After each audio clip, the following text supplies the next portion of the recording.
Today is day 112 of the year 2021, and the date is April 22nd, 2021. I'm reading from the New Living Translation of the Chronological One-Year Reading Bible. Today's scripture is from 2 Chronicles from 2 Samuel and 1 Chronicles. 2 Samuel chapter 5, verses 1 to 3. Heading, David becomes king of all Israel. Then all the tribes of Israel went to David at Hebron and told him, "We are your own flesh and blood. In the past, when Saul was our king, you were the one who really led the forces of Israel. And the Lord told you, 'You will be the shepherd of my people Israel. You will be Israel's leader.' So here at Hebron, King David made a covenant before the Lord with all the elders of Israel, and they anointed him king of Israel." 1 Chronicles chapter 11, verses 1 to 3. Heading, David becomes king of all Israel. Then all Israel gathered before David at Hebron and told him, "We are your flesh and blood. In the past, even when Saul was king, you were the one who really led the forces of Israel, and the Lord your God told you, 'You will be the shepherd of my people Israel. You will be the leader of my people Israel.' So here at Hebron, David made a covenant before the Lord with all the elders of Israel, and they anointed him king of Israel, just as the Lord had promised through Samuel. 1 Chronicles chapter 12, verses 23 through to verse 40. These are the numbers of the armed warriors who joined David at Hebron. They were all eager to see David become king instead of Saul, just as the Lord had promised. Through the tribe of Judah, there were 6,800 warriors armed with shields and spears. Through the tribe of Simeon, there were 7,100 brave warriors. From the tribe of Levi, there was 4,600 warriors. This included Jehoiada, leader of the family of Aaron, who had 3,700 under his command. This also included Zadok, a brave young warrior with 22 members of his family who were all officers.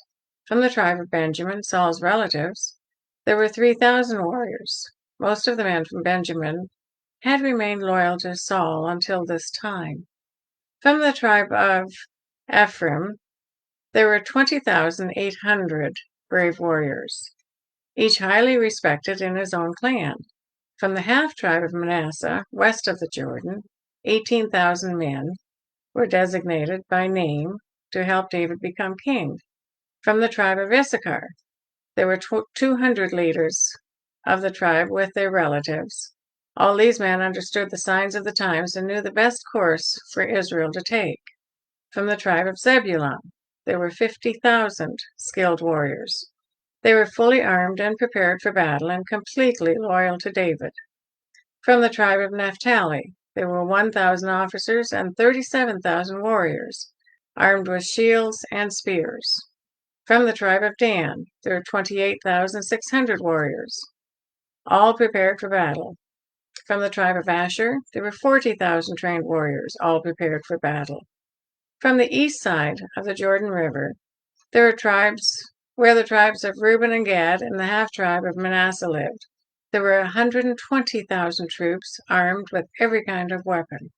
All these men came in battle array to Hebron with a single purpose of making David king over all of Israel. In fact, everyone in Israel agreed that David should be their king. They feasted and drank with David for 3 days, for preparations had been made by their relatives for their arrival. The people from as far away as Issachar, Zebulun, and Naphtali brought food on donkeys, camels, mules, and oxen. Vast supplies of flour, fig cakes, clusters of raisins, wine, olive oil, cattle, sheep, and goats were brought to the celebration. There was great joy throughout the land of Israel. 2 Samuel chapter 5, verses 17 through to verse 25.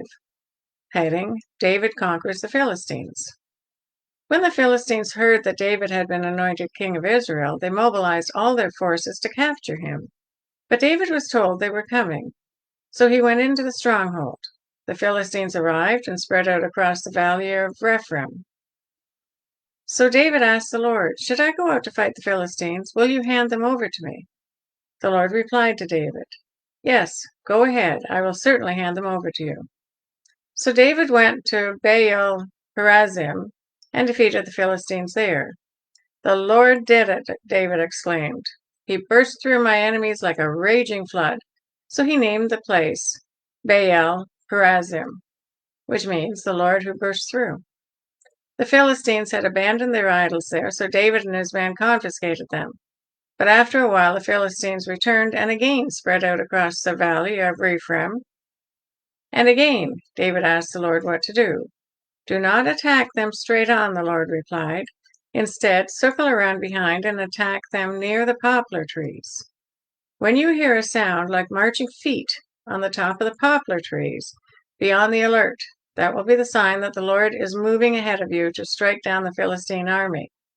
So David did what the Lord commanded, and he struck down the Philistines all the way from Gibeon to Gezer. 1 Chronicles chapter 14, verses 8 through 17, heading David Conquers the Philistines. When the Philistines heard that David had been anointed king over all Israel, they mobilized all their forces to capture him. But David was told they were coming, so he marched out to meet them. The Philistines arrived and made a raid in the valley of Rephaim. So David asked God, "Should I go out to fight the Philistines? Will you hand them over to me?" The Lord replied, "Yes, go ahead. I will hand them over to you." So David and his troops went up to Baal Perazim and defeated the Philistines there. "God did it," David exclaimed. "He used me to burst through my enemies like a raging flood." So they named that place Baal Perazim, which means the Lord who burst through. The Philistines had abandoned their gods there, so David gave orders to burn them. But after a while the Philistines returned and raided the valley again. And once again David asked God what to do.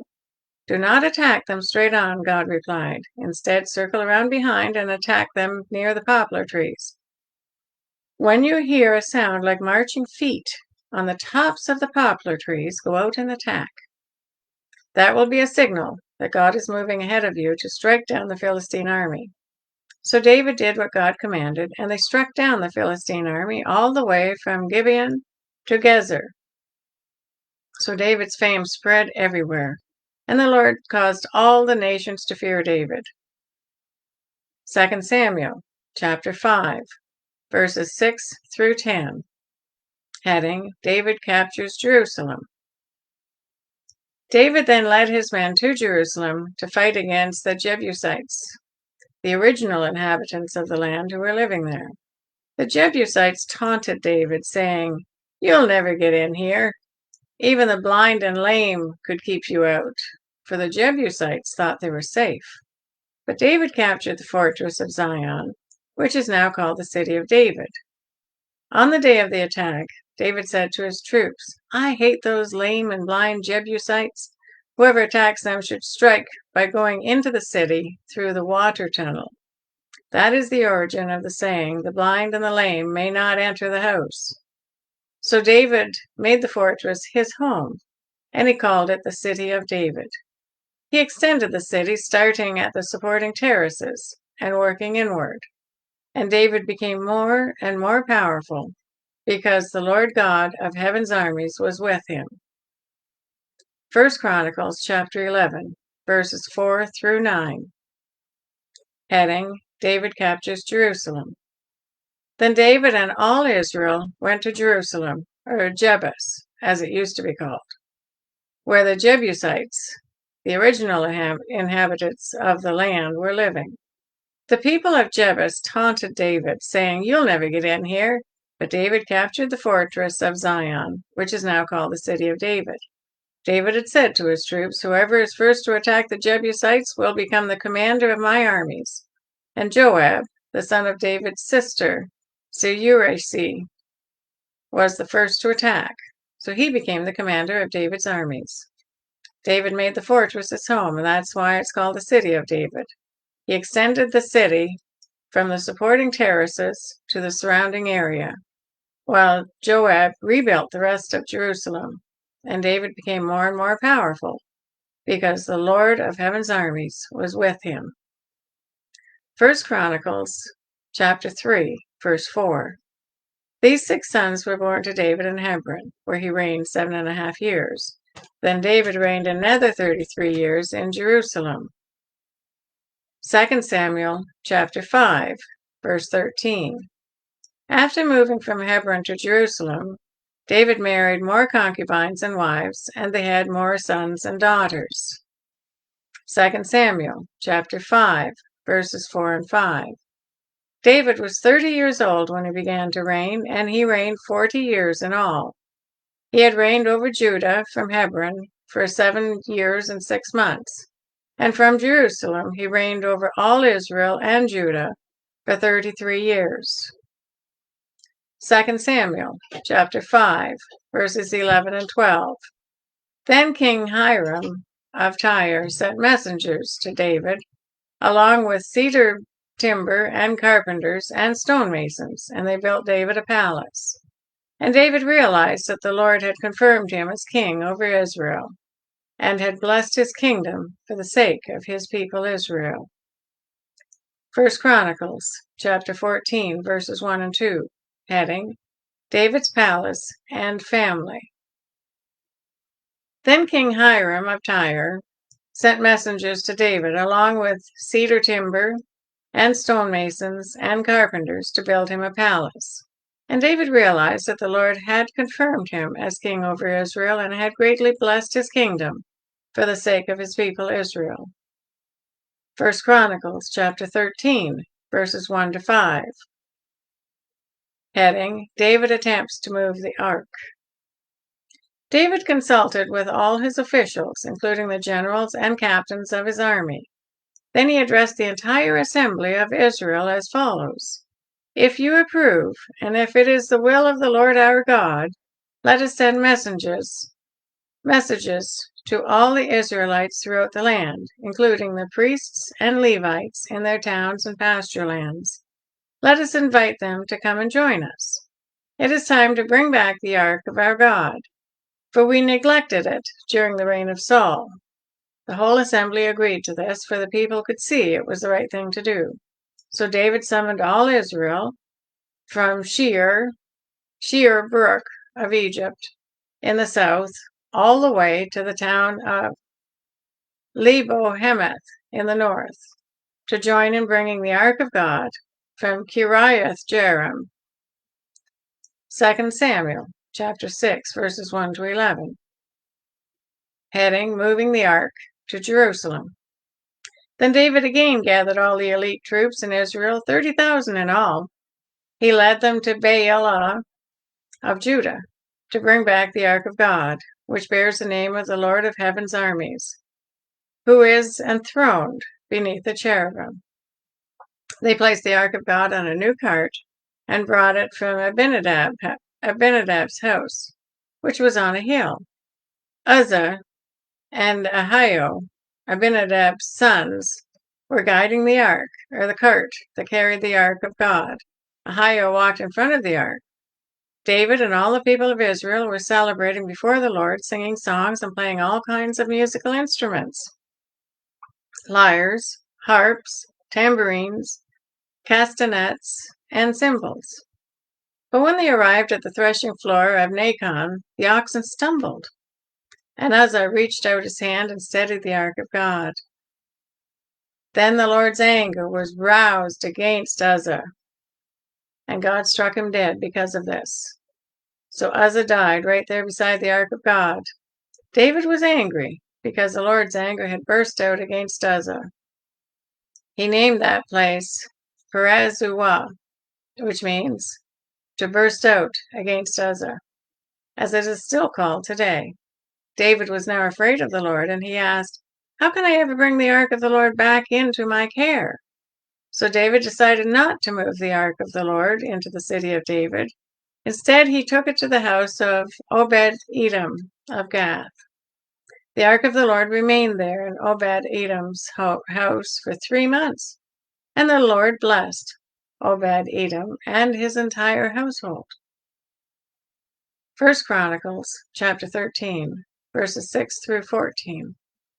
Then David and all Israel went to Baalah of Judah, also called Kiriath-jearim, to bring back the ark of God, which bears the name of the Lord, who was enthroned between the cherubim.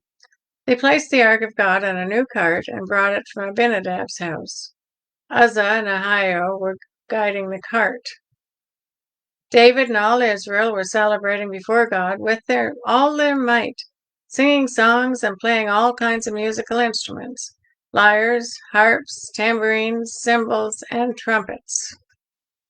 But when they arrived at the threshing floor of Nacon, the oxen stumbled, and Uzzah reached out his hand to steady the ark. Then the Lord's anger was roused against Uzzah, and he struck him dead because he had laid his hand on the ark. So Uzzah died there in the presence of God.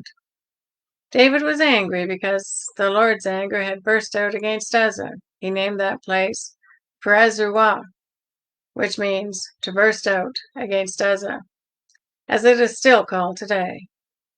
David was now afraid of God, and he asked, "How can I ever bring the ark of God back into my care?" So David did not move the ark into the city of David. Instead, he took it to the house of Obed-Edom of Gath. The ark of God remained there in Obed-Edom's house for 3 months, and the Lord blessed the household of Obed-Edom and everything he owned. That is the reading for day 112. God bless each and every one of you, and may God be with you until we meet again.